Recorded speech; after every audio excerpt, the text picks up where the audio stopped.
তালেবে ইলমের মধ্যেও তারা কি করে, তারতিব ছাড়া পড়তে পারে না। ধারাবাহিকতা নাই, এটা কেমনে হলো, খাপ ছাড়া এখান থেকে একবার, এখান থেকে একবার, এখান থেকে একবার হয়ে যায়। অথচ এটা কিন্তু পূর্ববর্তী লোকদের, পূর্ববর্তী আলেমদের মধ্যে এটা একটা নিয়মই ছিল।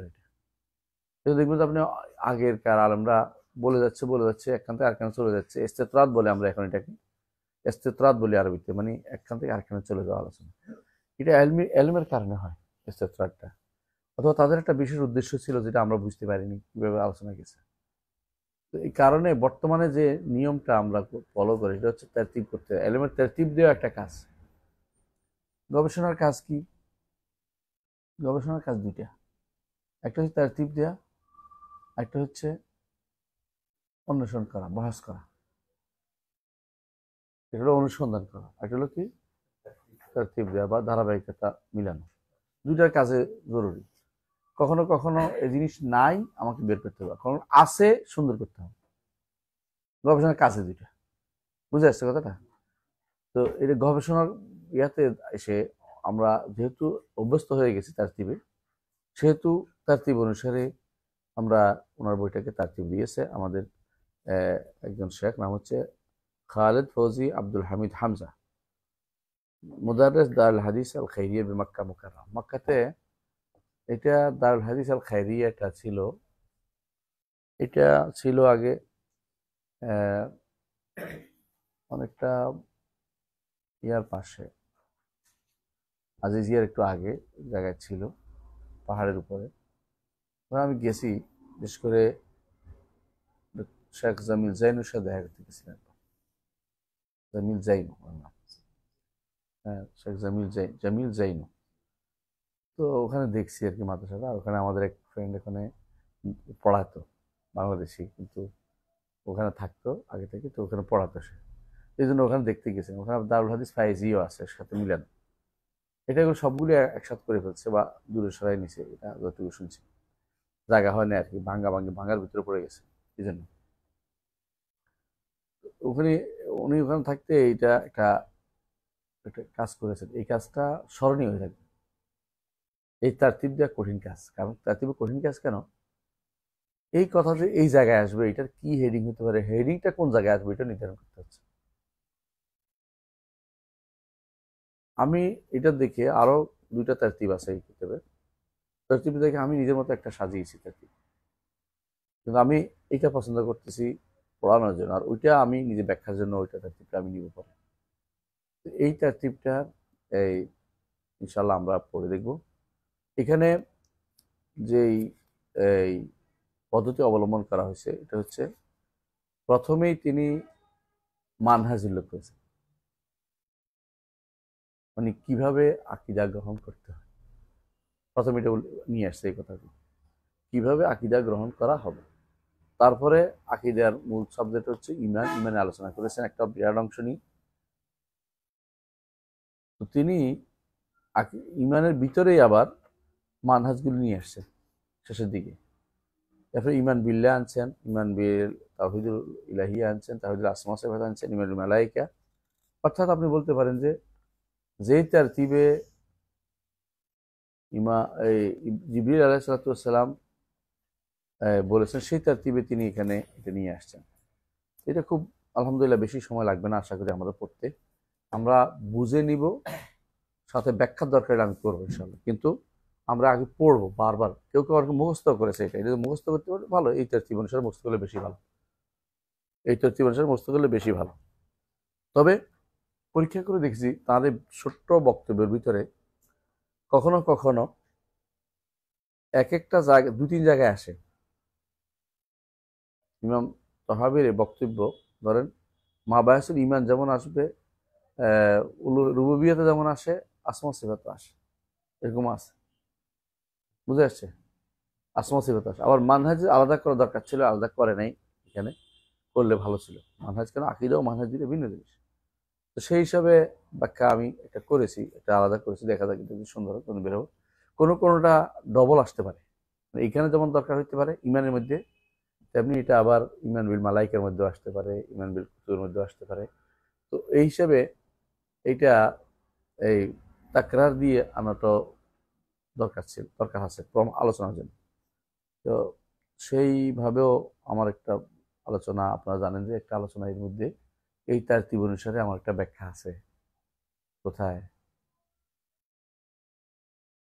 হ্যাঁ, প্রায় 300 কাছাকাছি, 285টার মতো। বাকিগুলি বোধহয় বের হয় নাই। এটা ওই ইউনিভার্সাল ভিশন থেকে বের হয়েছে। তারতিব অনুসারে আলোচনা আছে, তারতিব অনুসারে আলোচনা আছে, বিনা তারতিবে না, মানে এই তারতিব অনুসারে একটা আলোচনা আছে। এই তারতিবটা আমরা এখন পড়তে চাচ্ছি। এই তারতিবটা যিনি দিয়েছেন অসাধারণ কাজ করেছেন, কষ্ট করে। এটা আমরা পড়বো ইনশাআল্লাহ, তারপর বুঝতে পারবো। এই তারতিব অনুসারে পড়বো বইটা, যদিও বইটা মূল বইটা তারতিবের উপর নাই, এই তারতিবের উপর নাই। জি, তাহলে পড়িয়ে দেখি। বিসমিল্লাহ, পড়েন তো। বিসমিল্লাহ।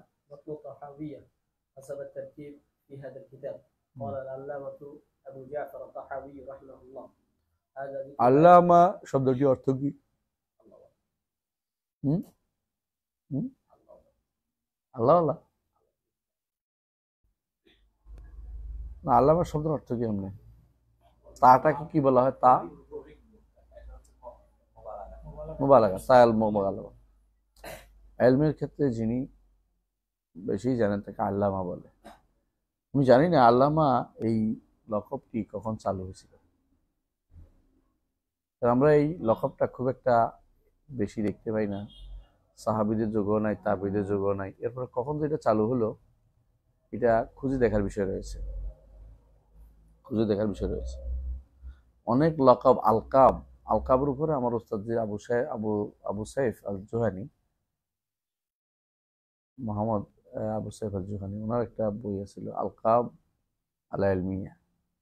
মানে আলকাব আলা ইলমিয়া অনেকগুলো আছে তো, কেউ সদর শরিয়া, কেউ তাজুস শরিয়া, কেউ এশাকুল ইসলাম, কেউ এরকম লকব এরকম তো শেষ নেই।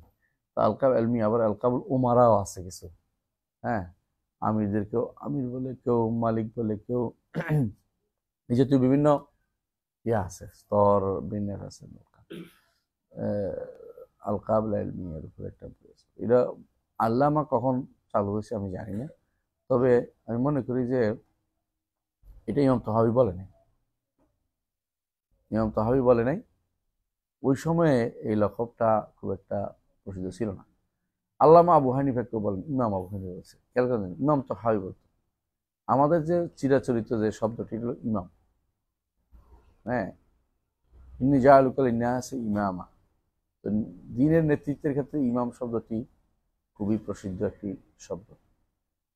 মাওলানা শব্দ যেমন আমাদের উপমহাদেশে চালু হয়েছে, মাওলানা শব্দটি, এটা আসলে আরব দেশে নাই, ব্যবহৃত হয়। কিন্তু এটা আবার তুরস্কে খুব আছে। মাওলানা রুমি, মাওলানা শামসুদ তাবরিজি, আবার এটা ইয়াতে আছে, ইয়াতে আফগানিস্তানে বেশি মাওলানার চেয়ে মৌলভী বেশি, মোল্লা বেশি, মোল্লা ওখানে মোল্লা বেশি। মোল্লা আলী কারি, মোল্লা অমুক, মোল্লা মোল্লা মোল্লা ওমর, তারপরে মোল্লা, এরকম মোল্লা শব্দের ওখানে খুব বেশি। তো আসলে এগুলি অঞ্চল ভিত্তিক হয়। আমাদের যেমন যেগুলো মাওয়ারান নাহার, ওনারা তাজুস শরিয়া, সদর শরিয়া এরকম শব্দটি ব্যবহার করে। আমার মনে হচ্ছে এটা মিশর থেকে আসতে পারে কোনো কারণে, কারণ মিশরে আবু জাহর তাহবী তো মিশরি, আবু জাহর তাহবী হচ্ছে মিশরি। তো সেই হিসাবে মিশর থেকে সেটা চালু হতে পারে, তো আসলে পরে দেখি ইনশাল্লাহ। যে কি বলছেন আল্লামা আবু জাফর তাহাবী রহমতুল্লাহ আলাইহি, কি বলছেন?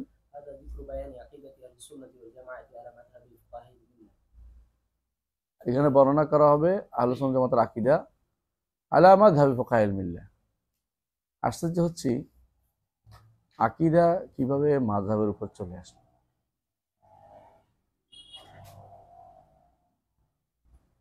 তাহলে বোঝা গেল যে তখনকার দিনে মাযহাবটি ভিতরেই আকীদা থাকতো। কথা বুঝেন নাই? মাযহাব ফিকহি হিসাবে যে আলাদা করা হইতো, সেটা করা হয়নি তখন। এই জন্য ইমাম তাহাবী তখন থেকে, যখন এটা লিখেছেন তখন থেকে আকিদা এটা মাযহাবের ব্যক্তিদের আকিদা হিসেবে প্রচারিত হইতো, যে এটা এই মাযহাবের আকিদা, এটা এই মাযহাবের লোকদের আকিদা এটা। তো তিনি এখানে হানাফি মাযহাবের লোকদের আকিদা বর্ণনা করছেন। হানাফি মাযহাবের লোকদের আকিদা বর্ণনা করেছেন। হানাফি মাযহাবের লোক, কারণ তিনি বলছেন যে এটা আবু হানিফা আর নোমান ইবনে সাবিত আল কুফি, আবু ইউসুফ ইয়াকুব ইবনে ইব্রাহিম আল আনসারী, আবু আব্দুল্লাহ মাহমুদুল হাসান শাইবানি, এই তিনজন হচ্ছে হানাফি মাযহাবের তিন রত্ন। একজন হচ্ছে শেখ বড়জন, আর ওরা হচ্ছে দুইজন হচ্ছে সাহেবাই, তাই না? এদেরকে এদের আকীদা তিনি বর্ণনা করছেন। এটা প্রমাণ করে যে এদের আকীদার সাথে অন্যান্য আকীদার কোথাও কোনো বিরোধ আছে কিনা, এটা এখানে তারা করে দেয়। তিনি যেহেতু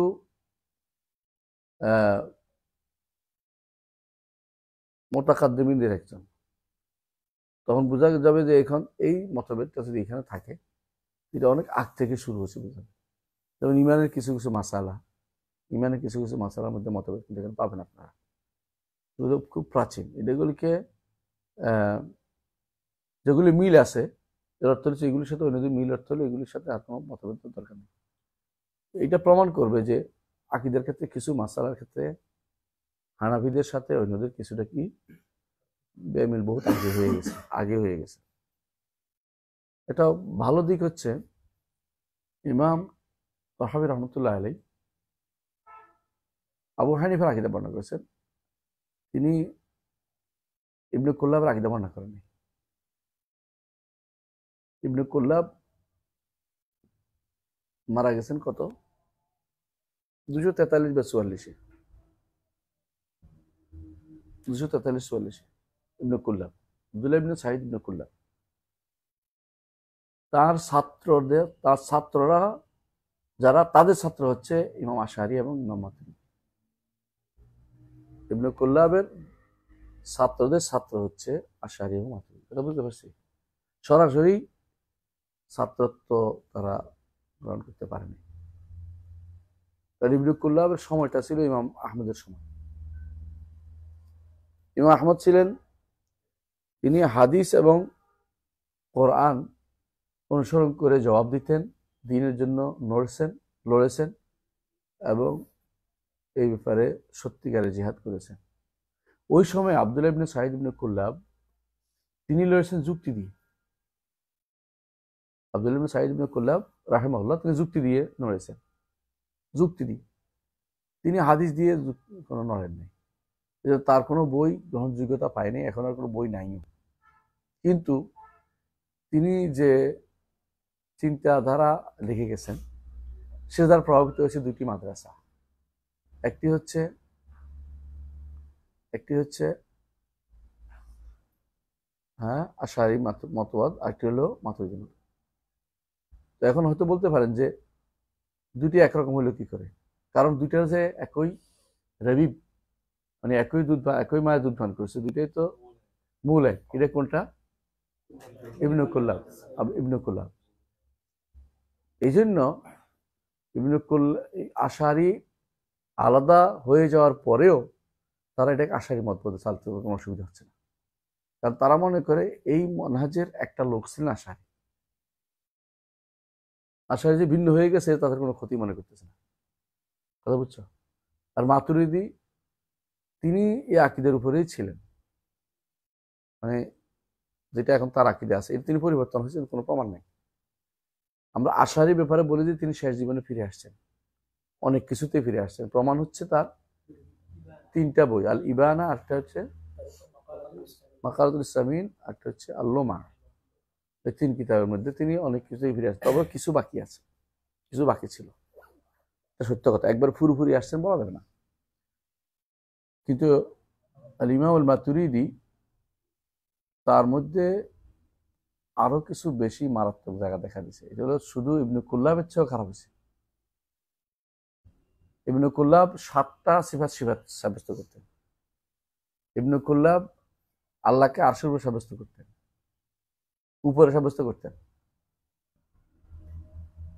কিন্তু মাতুরিদি কোনোদিনই সাব্যস্ত করেন। মাতুরিদির কোনো নসে আমি পড়ে দেখছি, তার মাতুরিদির বই 2টা বিখ্যাত।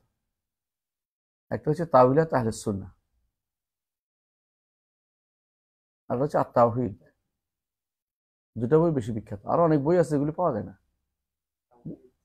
আত-তাওহীদ, তো এই 2টা বইয়ের মধ্যে কোথাও তিনি আল্লাহকে উভয় সাব্যস্ত করেন, বরং তিনি প্রচুর পরিমাণে তাবিল করেছেন যেগুলি আশারিকরা কেউ করে না। এত তাবিল এটা প্রমাণ করে যে মাতুরিদিরা সবচেয়ে বেশি পরবর্তীতে মুতাজিলাদের দ্বারা মুতাসির হয়ে গেছে। ওদের সাথে রদ করতে করতে কখন যে তাদের নীতি অবলম্বন করে ফেলছে নিজেও বলতে পারবেন না। বর্তমানে অনেকেও যখন করতে থাকে, মোনাজারা করতে থাকে, কখন যে আরেকজনের মতটাকে নিজের মত করে নিয়ে নেয়, অনেকে হুঁশ থাকে না কি করতেছে। কারণ তখন তার কাছে এই ইয়াটা ভালো লাগে, এই আলোচনার এই পার্টটা ভালো লেগে যায়, তখন সেইটা ছাড়তে পারে না। এই জন্য আল হাসান আল এলমিয়া, এলমি যদি কোনো নিরাপত্তা কেউ নিতে চায়, বেষ্টনে আবদ্ধ, অবশ্যই তাকে কোরআন এবং সুন্নাহ দিয়েই তাকে এগিয়ে যেতে হবে। কালাম দিয়ে এগিয়ে যাওয়া যাবে না। কালাম দিয়ে এগিয়ে গেলেই যত সমস্যা। ইমাম আবু জাফর তাহাবী রহমতুল্লাহ আলাইহি, তিনি একদিকে মুহাদ্দিস ছিলেন, তার হাদিসের উপর গ্রন্থ আছে, একটা দুইটা না কয়েকটা। আর যে ফকি ছিলেন এবং তার তাফসিরও আছে, বের হয়েছে এখন। তো বোঝা গেল যে উনি এই ফিল্ডে ভালোই বিচরণ করছেন। এই জন্য তার মানহাজটা মাতুরিদের মানহাজ থেকে ভিন্ন ছিল। বুঝাতে পারছি কথাটা? মানে হানাফি মাতুরিদের যে মানহাজটা, হানাফি তহাবির মানহাজটা একরকম না। তহাফি হানাফির মানহাজটা আর মাতুরিদি হানাফির মানহাজটা একরকম না। আমি দেখবেন যে এখানে এমন এমন কথা আসছে যেগুলো মাতুরিদি হানাফিরা মোটেই মানে না। যেমন উনি বলেছেন মুহাইতুম বিকুল্লি শাইইন ওয়া ফাওকাহু, আল্লাহ সব কিছুকে ওয়া ফাওকাহু আই ফাওকা কুল্লি শাই, এই কথাটা তারা কোনোদিন কিয়ামত পর্যন্ত মানে না। কারা? মাতুরিদি হানাফিরা। তাহলে এই জন্য ইমাম তহাবির এই বক্তব্যগুলো বেশি সবার কাছে পেয়েছে, গ্রহণযোগ্যতা পেয়েছে, কারণ তিনি কারো খারাপদের দ্বারা প্রভাবিত হওয়ার আগে লিখেছেন। তবে তিনি আবু হানিফা রহমতুল্লাহের মতের বাইরে যান নাই। যেখানে যেখানে যেখানে ভুল দেখতে পাবেন, কোথাও আমরা যদি ভুল বলি, যেগুলি ভুল হতেই পারে, সেগুলি শুদ্ধ করার দায়িত্ব আমরা শুদ্ধ করে নিব, ভুলটা নিব না। এই ভুলটার কারণ তহাবি নয়, এই ভুলটার কারণ আবু হানিফা রহমতুল্লাহ। বুঝতে পারছি কথাটা? যেমন ইরজা, মুরজিয়াতুল ফোকাহার যে মাসালাটা, ইরজা মাসালাটা, এটা কিন্তু ইমাম তহাবি শুধু ভুল করেন, এটা আগে ভুল হয়ে গেছে। ইমান লা ইয়াজিদু ওয়া লা ইয়ানকুস, এটা আগে হয়ে গেছে। ইমান অর্থ তাসদিক বলা, এবং ইমান অর্থ তাসদিক এবং আল কাউল, কথা ও বিশ্বাস, এটা বলা, এটা আবু হানিফা রহমতুল্লাহ থেকে আসছে। এটা শুধু তহাবি ভুলটা করেনি। কারণ এটার সাথে পার্থক্য হচ্ছে, এটা মানে একটা বই হতে পারে আপনারা যদি লেখেন কোনোদিন, এবং আরেকটা পার্থক্য হচ্ছে ইমাম তহাবি যেটা বলছে মাতুরিদিটা বলে নাই। মাতুরিদি ইমানকে শুধু তাসদিক বলে, কিন্তু ইমাম তহাবি ইমানকে শুধু তাসদিক বলে নাই। ইমানকে বলছে তাসদিক ওয়াল কাউল। দেখবেন, আপনি পড়বেন, এরা কি করে একটা দিছে, সামঞ্জস্য বিধান করছে। বলতেছে যে ইমান অর্থ তাসদিক, তবে কাউল মিলাইতে হবে, যেহেতু তহাবির কথার লাগে হানাফিরা মিলাইছে কি, কথা লাগবে এই জন্য যে যাতে করে ইজরাইল আহকাম, হুকুম চালু করার জন্য, অর্থাৎ তার উপরে ইসলামের বিধান চালু করার জন্য, তার জন্য তাকে কাউলটা লাগবে। কিন্তু এই কথাটা আবু হানিফা রহমতুল্লাহ বলেন নাই, হ্যাঁ, এবং এটা তহাবিও বলেন নাই। তাহলে কোত্থেকে আসলো? এটা তিনি নিছেন ইবনু কুল্লাব থেকে। কে? মাতুরিদি। ইবনু কুল্লাব থেকে চালু করে দিয়েছেন কার নামে? আবু হানিফা রহমতুল্লাহ নামে। এই জন্য বোঝা গেল যে মাতুরিদি ইমাম আল মাতুরিদির যে সমস্ত বক্তব্য সেগুলির থেকে এই বক্তব্যটা হচ্ছে সেরা। আপনি আশ্চর্য হবেন ইমাম মাতুরিদির যে ইয়াটা, এই তাওহীদ যেটা, এইটার মধ্যে মারাত্মক মারাত্মক তাহবিল আছে, যেগুলি ইমানের সাথে মারাত্মক সাংঘর্ষিক তাহবিল আছে। যদি পড়ে মানে যদি কোনো বিশুদ্ধ আকীদার লোক না হয় তো উল্টাপাল্টা বিশ্বাস করা শুরু করে দিবে, এরকম সন্দেহ এর মধ্যে জোগাড় হয়েছে। দুর্ভাগ্যবশত ফিকহুল আকবরের পরবর্তী যে সমস্ত ব্যাখ্যা হয়েছে, অধিকাংশ ব্যাখ্যাকাররা হচ্ছে মাতুরিদি আকীদার। তাহাবিদের স্বচ্ছ একটা নীতি ছিল, তিনি যেটা বিশ্বাস করতেন এটাই লিখছেন। এটার মধ্যে আমরা দেখতে পাই যে মুষ্টিমেয় কয়েকটি জায়গা ছাড়া বেশিরভাগ জায়গাতেই কি তিনি হকের উপর ছিলেন। মুষ্টিমেয় কিছু জায়গাতে তাদের বিভিন্ন দৃষ্টিভঙ্গি ছিল, ভিন্ন দৃষ্টিভঙ্গি ছিল, এটা আমরা বলতেছি শুদ্ধ না যেটার কারণে, কিন্তু মাতুরিদি বেশিরভাগ জায়গাতেই ভুল লিখছে। এবং এটার পক্ষে দেফার মুস্তামিদ বলে, মানে একেবারে মরণ কামড় দিয়ে এটার বিরুদ্ধে বলেছে, সহিহ আকীদার বিরুদ্ধে চলেছে। আমার উস্তাদ শেখ হামাদ আল আনসার রহমতুল্লাহ আলাইকে দেখেছি, বাংলাদেশি একজনে মাতুরিদি আকীদার খেদমত করছে, দুইজনে। একজনের নাম হচ্ছে আবুল খায়ের আইয়ুব আলী, আবুল খায়ের আইয়ুব আলী, আবুল খায়ের আইয়ুব আলী মাতুরিদি আকীদার খেদমত করছে। তা থিসিস করছে, তিনি নাম দিয়েছে আকিদাতুল ইসলাম ওয়াল ইমামুল মাতুরিদি, আকিদাতুল ইসলাম ওয়াল ইমামুল মাতুরিদি, বুঝছেন কিনা? তো আমার ওস্তাদকে দেখছি তিনি কি করছেন, আকিদাতু আল ইসলাম ওয়াল ইমাম এটার উপরে কাগজ লাগাই রাখছেন, এখন হচ্ছে আকিদাতুল মাতুরিদি এই মাসে শেষের দিকে। তো আমি দেখে খুব হাসলাম। ওনার লাইব্রেরিতে গিয়েছিলাম, মদিনাতে লাইব্রেরি, বিশাল লাইব্রেরি, তো কিছু বলি নাই, দারুণ হয়েছে, সুন্দর হয়েছে জিনিসটা, মানে এমনভাবে লিখছেন যে এখন আর আমার এটা আকিদাতুল মাতুরিদি হয়েছে, এখন আকিদাতুল ইসলাম কারো হয়নি, বুঝলেন না কথাটা? মাতুরিদি আকিদা হয়ে গেছে। ইনি হচ্ছেন একজন, আর একজন খেদমত করছে ওনার ওনার ওনার জামাই, ওনার জামাই কে, কার জামাই? আবুল খায়ের আইয়ুব আলীর জামাই, একেম আইয়ুব আলীর জামাই। উনি হচ্ছেন ডক্টর মুস্তাফিজুর রহমান। ইসলামী বিশ্ববিদ্যালয়ের তিনি একসময় ভাইস চ্যান্সেলর ছিলেন, ঢাকা বিশ্ববিদ্যালয়ের আরবি বিভাগের সিনিয়র প্রফেসর ছিলেন। তিনিও মাতুরিদি আকীদায় বিশ্বাসী লোক ছিলেন, এবং তিনিও দেফার মুস্তাফিদ কাজ করেছেন, যে এই কাজ আর কেউ করে নাই, ওরা দুইজনে করছেন, একজন হচ্ছে শ্বশুর, একজন হচ্ছে জামাই। উনি যেহেতু একদিকে শশিনার সাথে সম্পৃক্ততা রাখতেন, শশিনা দরবারের সাথে, ওনাদের বাড়িও বরিশাল, এবং এদেশের সরকারি মাদ্রাসাগুলো বেশিরভাগই শশিনের ছত্রছায়ায় চলে, কোনো সন্দেহ নেই। বেসরকারি মাদ্রাসাগুলো দেওবন্দ অথবা চরমনাইর অধীনে বেশি, তাই না? সেই জন্য ওনাদের দুজনের মাধ্যমেই আমাদের সরকারি মাদ্রাসাগুলোতে এই আকীদাত মাতুরিদি ঢুকি। এর আগ পর্যন্ত আকীদা মাতুরিদি আমাদের ভিতরে ঢুকতো না। একজন একজন ডক্টরেট করেছে ইয়ার উপরে, তাওয়িলাত আহলে সুন্নাহ নাম দিয়ে। তিনি ডক্টরেট করেছেন কোথায়? লন্ডনে। কমপ্লিট না, একটা অংশের উপর তিনি তাওয়িলাত আহলে সুন্নাহ নাম দিয়েছেন। আরো আশ্চর্যের বিষয় হচ্ছে তারা দুজনে বই দুইটা ছাপাইছে ইসলামিক ফাউন্ডেশন থেকে, আরবিতে, বিভিন্ন জায়গায় এটাকে পাঠিয়েছেন। এই জন্য তাদের তাহবিলটা সব জায়গায় বসে গেছে মানুষের অন্তরের ভিতরে, কথা বুঝছেন? তাহবিলটা বসে গেছে, এবং তাদের কাছে এখন ওইটার বিপরীতে কোনো আকীদা নিলে তারা নিতে চায় না, কারণ তাদের কাছে আগে থেকে বড় দুঃসাকে লিখে ফেলছে, বুঝলেন না কথাটা? খালি থাকলে এটা শুদ্ধ করা সম্ভব ছিল, কিন্তু বসে গেছে, এটা শুদ্ধ করা কঠিন কাজ হয়ে গেছে। আমি আপনাদেরকে একটা ধারণা দিলাম কিভাবে আকিদাতুল মাতুরিদি আমাদের দেশে কিভাবে ছড়ালো। এই ছিল একটা পরিবেশ যেখানে এটা ছড়াইছে। ঘটনাচক্রে মাতুরিদি আকিদার আরেক দিকপাল হচ্ছে জাহিদ আল কাউসারি। তিনি মাতুরিদি যেমন ছিলেন, আবার জাহমিও ছিলেন। জাহমি বুঝছো কিনা?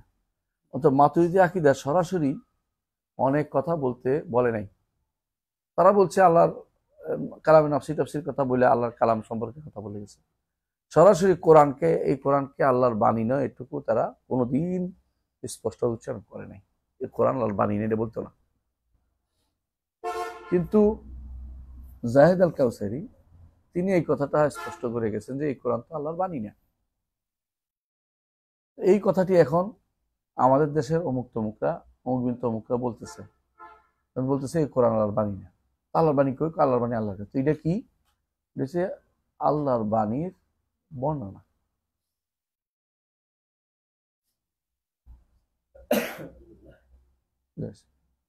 আল্লাহর বাণী না হলে এত সম্মান কিসের?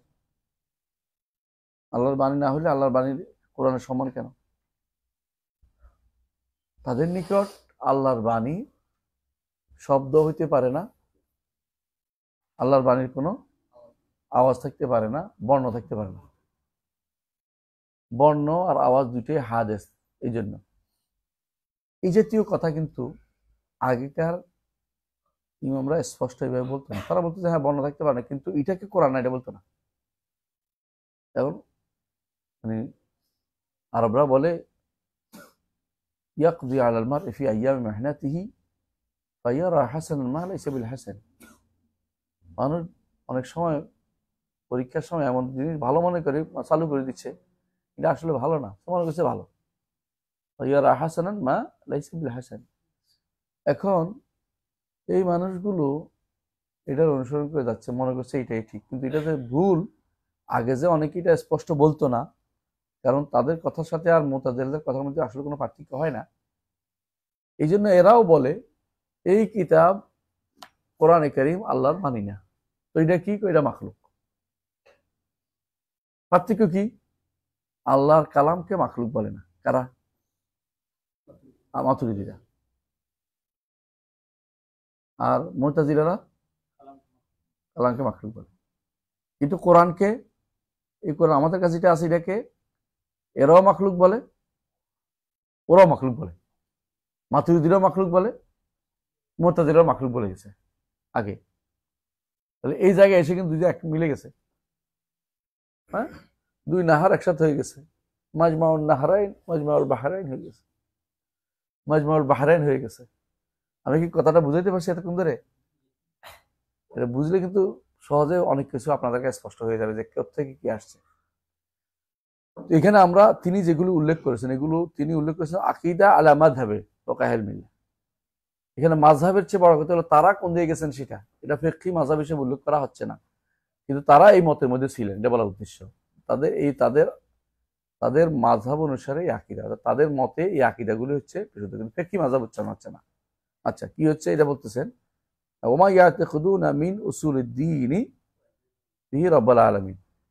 এখানে কয়েকটা শব্দ একটু বলে দেই। একটা হচ্ছে আকিদা শব্দটি আমরা দেখতে পাচ্ছি যে ইমাম তহাবী রহমতুল্লাহ আলাইহি 324 তার মৃত্যু, আর জন্ম হচ্ছে 229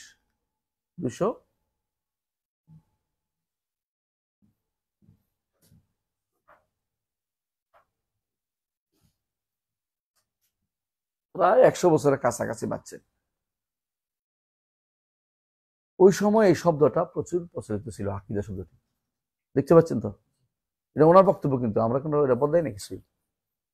তাহলে আকিদা শব্দটি তখন থেকেও প্রচলিত আছে, এবং এটা এই মতনটা সবার কাছে গ্রহণযোগ্য, একেবারে আলেম সমাজের কাছে গ্রহণযোগ্য। এখন যদি কেউ আকিদা শব্দটি নিয়ে ফেক বলে, তো সে আলেম বিবেচিত হয় না, সে জাহিল বিবেচিত হবে। বুঝতে পারছেন? কারণ আকিদা শব্দটি একেবারে সবাই নিছে, কেউ বাদ নাই। বুঝছেন কিনা? আকিদা শব্দটি আশারি, মাতুরিদি, আসারি সবাই নিছে। এই শব্দটি নিয়ে কোনো মতভেদ ছিল না, এই শব্দটি নিয়ে কোনো মতভেদ ছিল না। এখন মতভেদ তৈরি করছে, কারণ এটা ঈর্ষাবশত, হিংসাবশত, আর কোনো কারণ নাই। হিংসাবশত, হিংসা করে এটার জন্য কি করছে, একটা মতভেদ তৈরি করে দিয়েছে। হিংসা করে মতভেদ বানাইছে। সেটা কিছুই না। কেন আমরা মানুষদেরকে আকিদা শুদ্ধ করার দিকে ডাকছি, বিশুদ্ধ আকিদা দিয়ে ডাকছি? অনেকের কাছে সহ্য হচ্ছে না। আরে বাবা, তুই আকিদা শুদ্ধ কর না, তুই ইচ্ছা মতে দেশের রাষ্ট্র ইসলাম বানাই ফেলা, আমার তো আপত্তি নেই, কিন্তু আকিদা শুদ্ধ না করে কার উপর প্রচেষ্টা করবে? এটা ঈর্ষা করার বিষয় না, এটা ঠিক জানার বিষয়। এটা কোনোদিনই এটা বিতর্কিত জায়গা ছিল না। এখানে এই কথার ভিতরে আমরা দেখতে পাচ্ছি যে এখানে আকিদা একটা শব্দ আসছে, কি আসছে? আরেকটা শব্দ আসছে কি?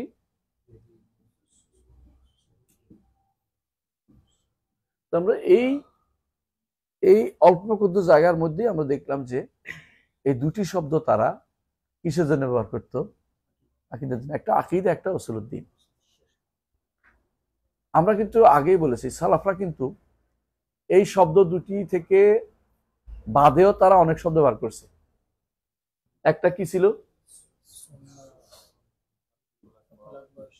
আল ঈমান। এটা কি? আস-সুন্নাহ। এটা কি? এটা কি? এগুলি খাঁটি সালাফি শব্দ।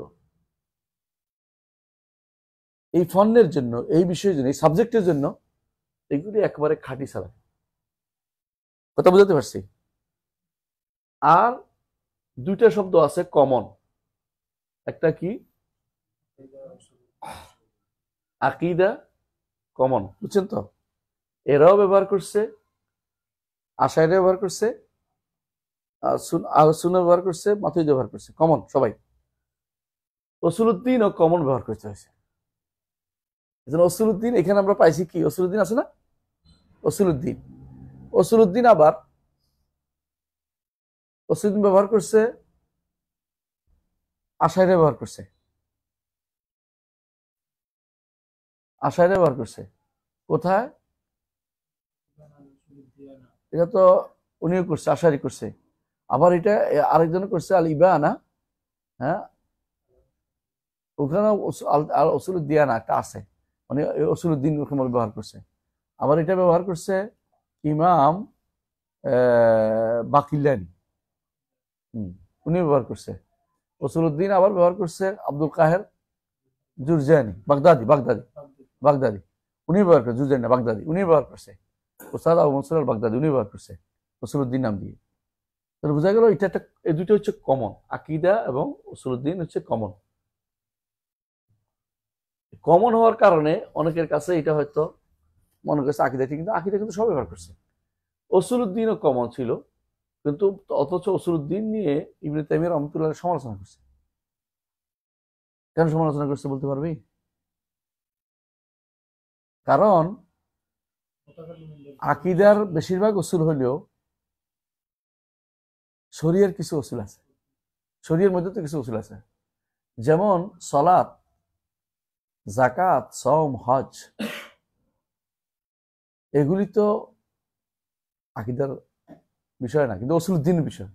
তাহলে আমি যদি কোনো শুধু আকিদাকে উসুলুদ্দিন বলি, তাহলে কি করা হয়? ওগুলি বাদ পড়ে যায়। এজন্য অনেকেই বলতে পারে আকিদা ঠিক আছে বা উসুলুদ্দিনে আমি ঠিক আছি, কিন্তু উসুলুদ্দিন তো এগুলি উসুলুদ্দিন, এগুলি তো বাদ দিতে পারে না। এই জন্য এই নামটা ইমাম ইবনে তাইমিয়া রাহমাতুল্লাহ বলতেন যে পছন্দ করতেন না। বলতে এর মধ্যে সমস্যা হচ্ছে কি, আপনি কিছু জিনিসকে অসুল এবং কসুর বানাইছেন, কিছু অসুল কিছু কসুর। অসুল কসুর বুঝুন তো? একটা হলো মূল, একটা সার, একটা হলো বার।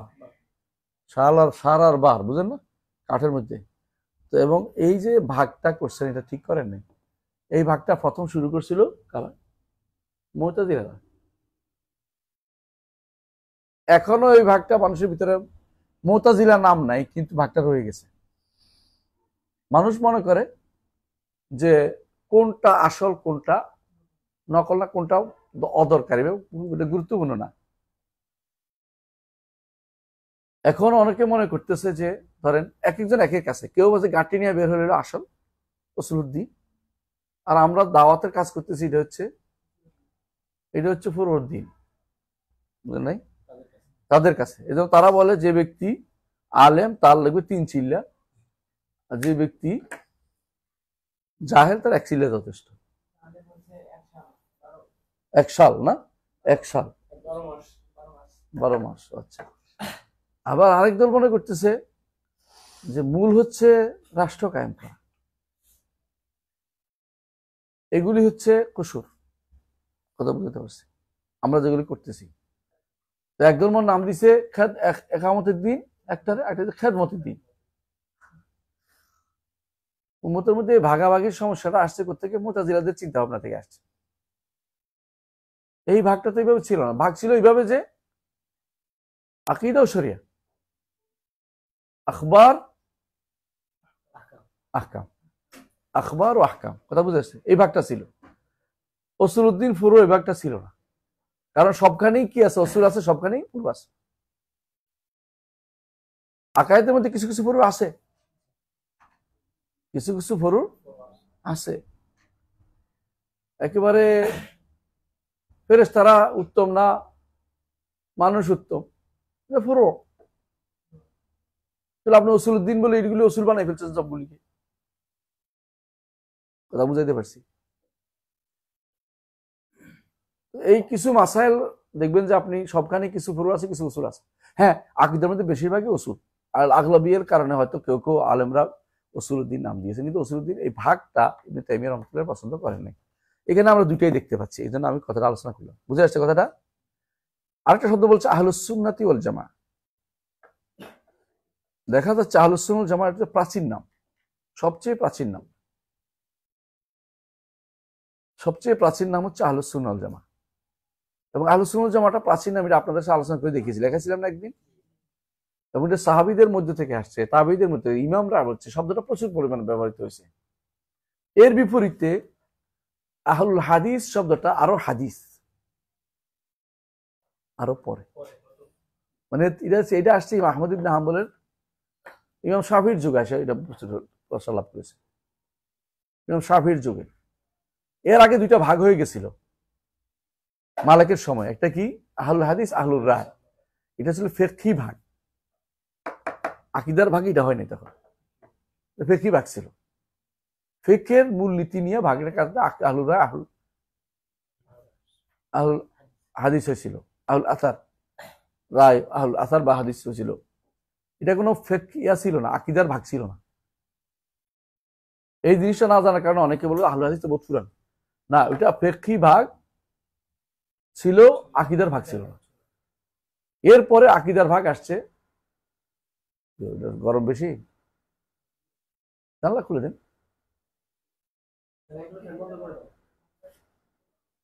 ফ্যানটা বন্ধ করে দিলে ভালো, শব্দ তো।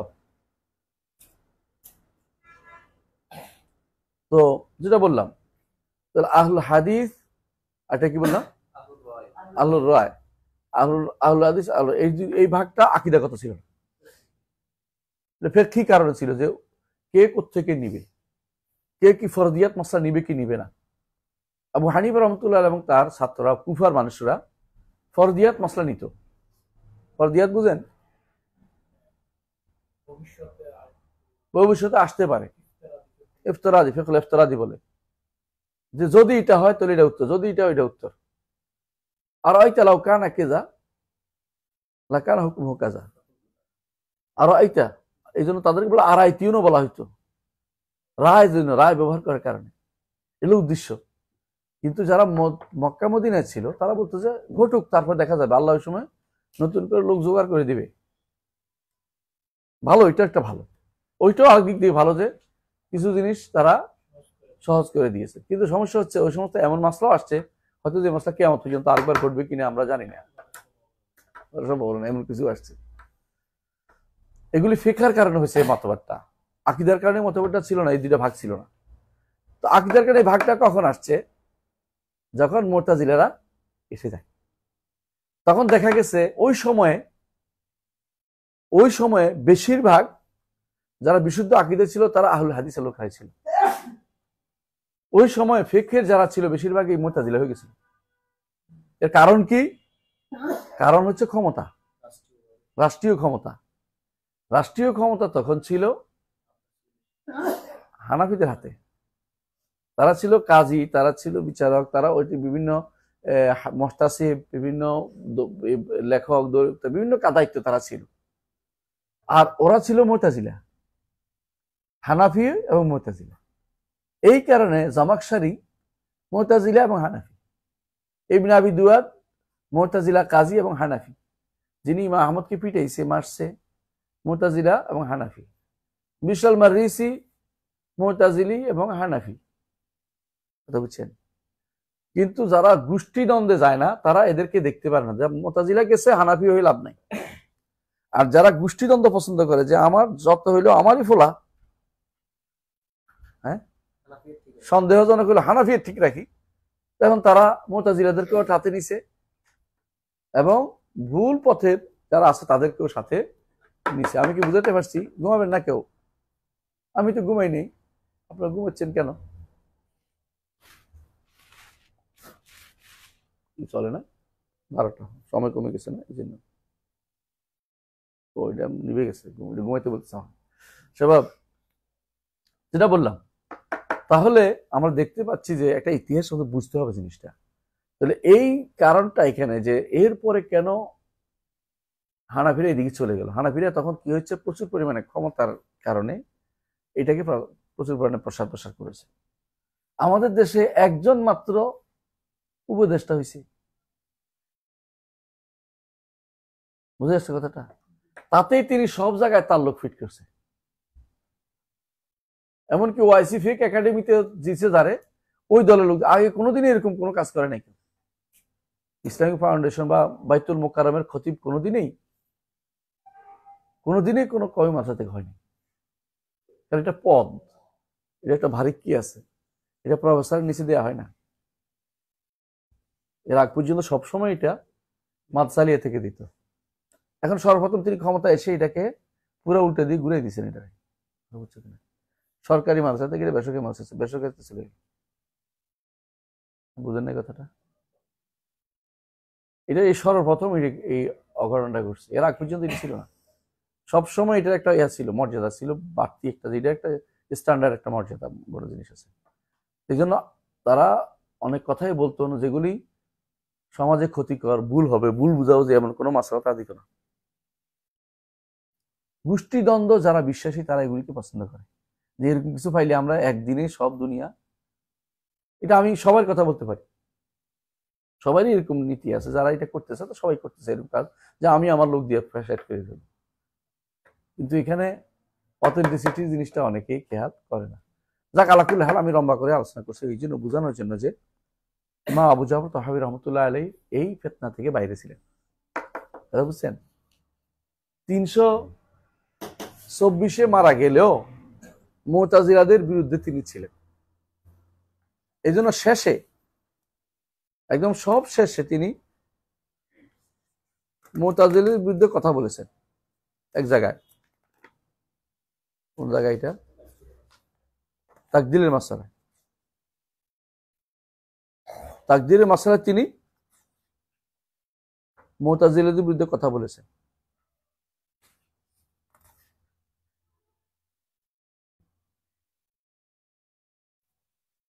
আফআল ইবাদ নিয়ে কথা বলেছেন।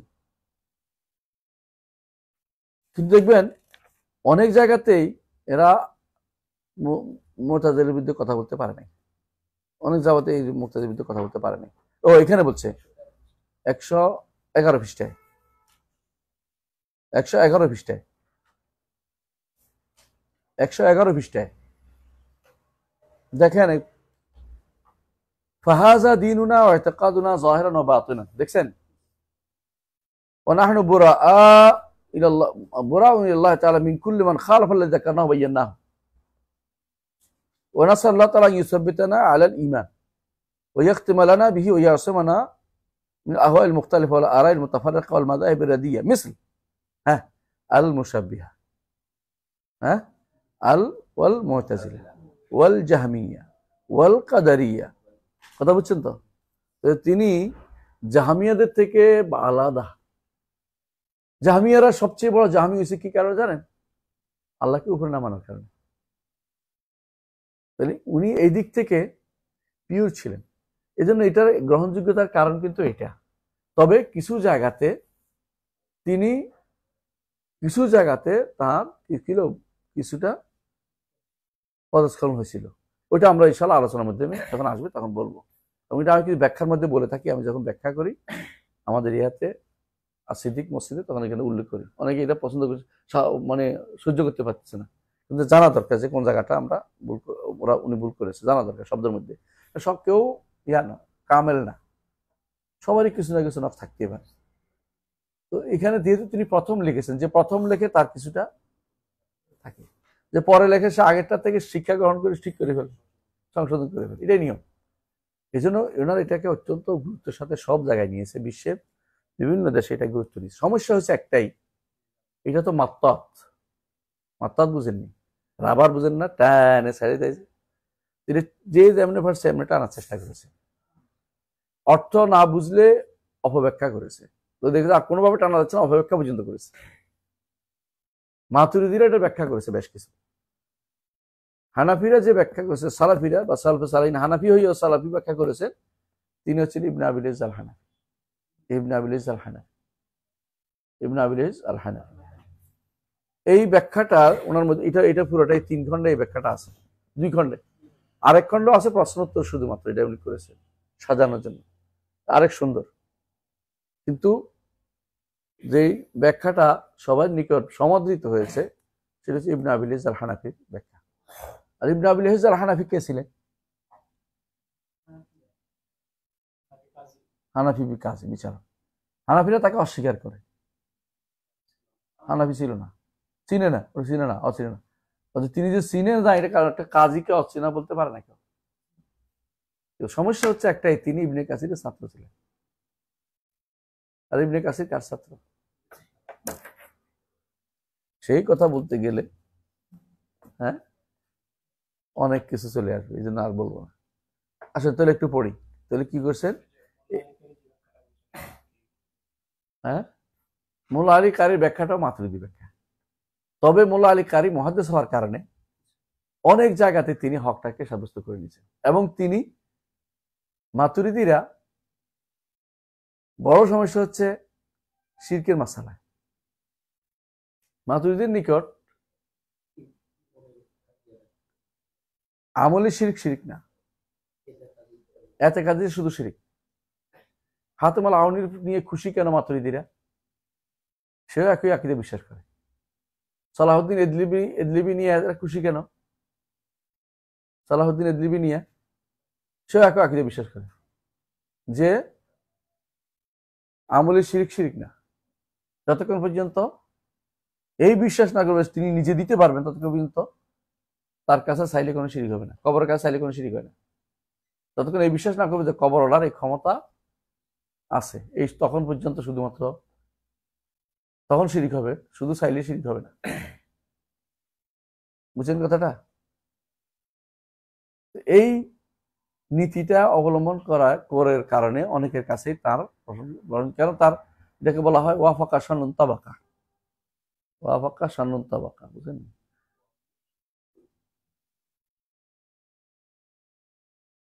ইচ্ছাটা তো জানেন আপনারা, তাই না? শান নামক এক ব্যক্তি আছিল, শান, সে চিন্তা করছে যে বুদ্ধিমত্তায় পূর্ণ না হলে কারো বিয়ে করবে না। বুঝতে পারছে? বিয়ে করাকে তার মতো বুদ্ধিমত্তা থাকতে হবে, তার জন্য বিয়ে করবে না।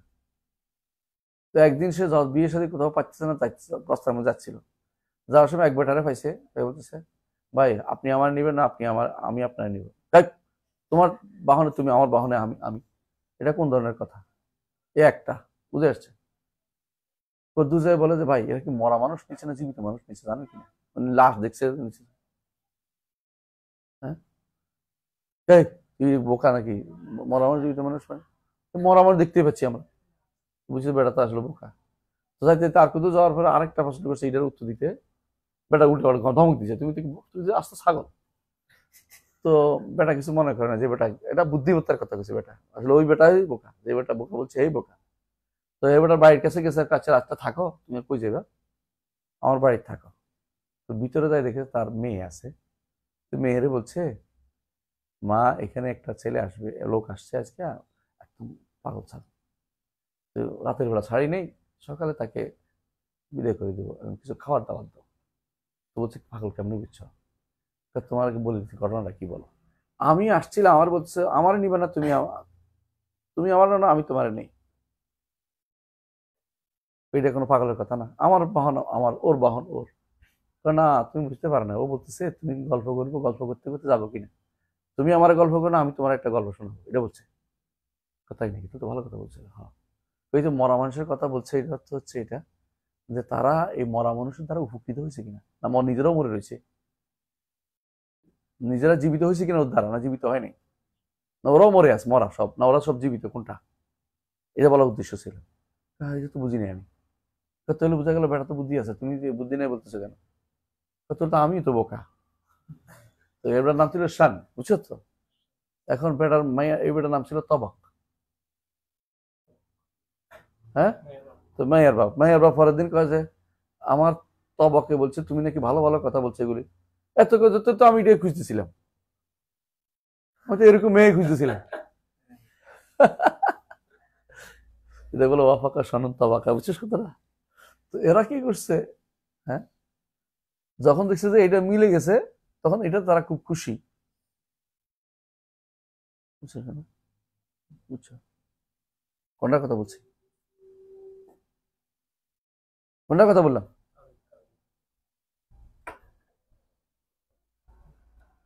তাবিরির দিক থেকে, তাই না? মিলে গেছে দেখে তারা খুব খুশি যে আমলে শিরিক শিরিক না। এবারটাও কইছে আমরা তো আগে দিয়ে কইয়া আসছি, মিলে গেছে, এবার তারা এটার বসার নামে গেছে। আমলে শিরিক শিরিক না হলে আর মানুষের অন্তর দিকে তাকে যায়, ভাই তোর অন্তরে কি নইলে তুই শিরিক করিস নাই, বুঝছেন কিনা?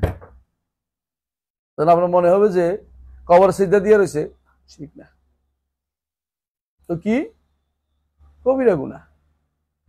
কবিরা গুনাহ কোথায় পাইছেন এটা এখন, তাই না? দেখেন আল্লাহ বলছে লা তাসজুদু লিশ-শামসি ওয়া লিল কামার ইন কুনতুম ইয়াহু তা'বুদুন। অন্য কারো ইবাদত করে, এটা ইবাদত বোঝা গেছে আয়াত দ্বারাই, যে তুমি ওইটা সিদ্ধা করলে ওইটা ইবাদত করতেছো তুমি, আয়াত দ্বারা বোঝা গেছে এটা। কিন্তু এটা তারা শিরিক বলতে রাজি নাই। এই জন্য তাদের পাশে দেখবেন যে বিশাল বিশাল মাদ্রাসা হয়েছে, কিন্তু তারা দেখবেন যে কোনোদিন বিরোধিতা করে না, এক শব্দ বলে না। ওখানে গোলাপ জল ডাকতেছে, ওখানে এটা করতেছে ওইটা করতেছে, বুঝছিস তো কোন জায়গায়? সেখানে দেখবেন বিশাল বিশাল মাদ্রাসা আছে, বড় বড় দরগা মাদ্রাসা, ওরা কোনোদিন এটার বিরুদ্ধে একটা কথাও বলে না, কারণ তাদের কাছে এটা কোনো শিরিক না। বরং তাদের এক লোকে বুখারী ব্যাখ্যা করতে যাইয়া শেখ হোসেন মাহমুদ আব্দুল ওহাবকে গালি দিছে, বলছে কানা বালিদান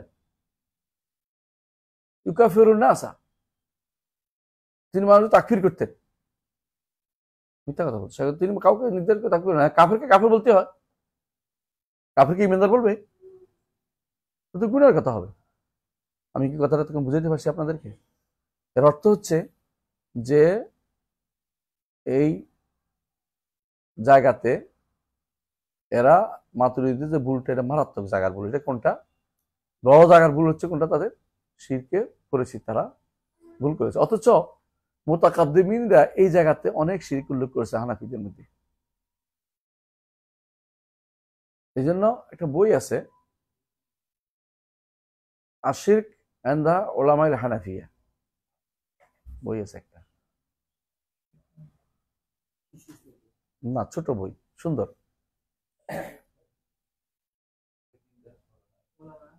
ওলামাইল হানাফিয়া। এটা 4টা ভাগ আছে, আর শিরক এন্ড দা ওলামাইল হানাফিয়া, আর শিরক এন্ড দা ওলামাইল মালিকিয়া, শিরক এন্ড দা ওলামাইল শাফিঈ, শিরক এন্ড দা ওলামাইল হানাফিয়া। 4 ভাগ আছে বই। দারুল ওয়াতন থেকে বেরিয়েছে, মাদারুল ওয়াতন থেকে বইটা বেরিয়েছে। ভালো, এগুলোর মধ্যে ওরা কি করছে, নসগুলি ভাষ্যগুলি নিয়ে আসছে, ওলামা হানাফিদের থেকে নিয়ে আসছে, যাতে বলতে না পারে যে হানাফিরা কেউ শিরিক বলেন। হানাফি শিরিক বলছে, যারা সঠিক আকীদা মানহাজ ছিল হানাফিদের মধ্যে এরা শিরিক বলছে, কিন্তু মাতুরিদিরা বলতো না।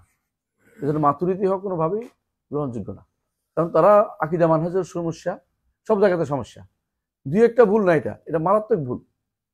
এজন্য আকীদা, মাতুরিদি আকীদা মানহাজ বইটা একটু পড়েন, এটা একটু পড়তে হবে আপনাদের, পুরোটা পড়ে দেখবেন। কে কে পড়েছেন?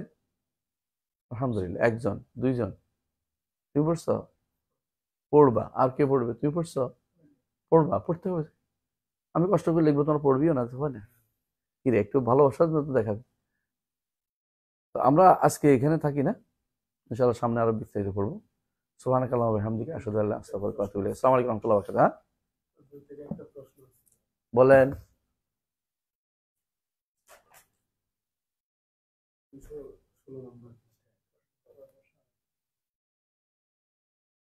মূলনীতিতে সব মুসলিম মুমিন, সব মুমিন পূর্ণ মুসলিম, এটা হচ্ছে আমরা শিখেছি।